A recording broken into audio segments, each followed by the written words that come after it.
we may want to display a message as somebody is attempting to log into our switch. And I hesitate to call it a welcome message because we might not want to welcome everyone into our switch.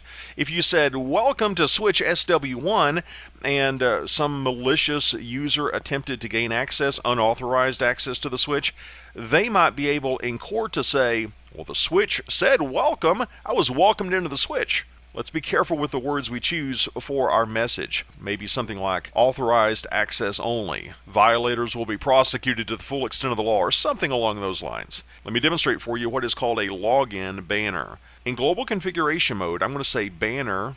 And we've got different types of banners, by the way. A couple that are commonly used are MOTD, that's message of the day. And what we're talking about right now is login.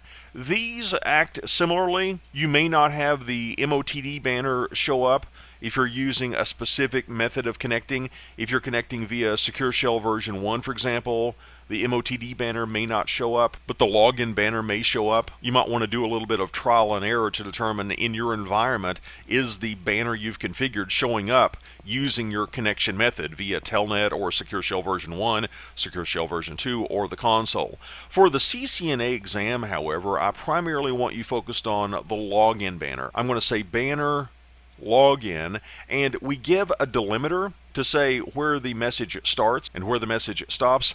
I'm going to use a character, a delimiter, that's not going to appear in the message.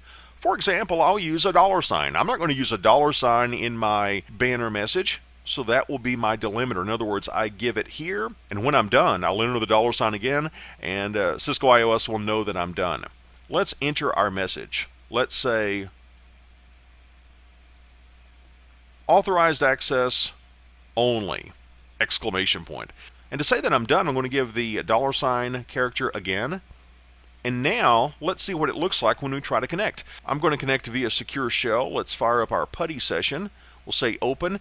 And notice, before I give my username, we see our login banner, authorized access only.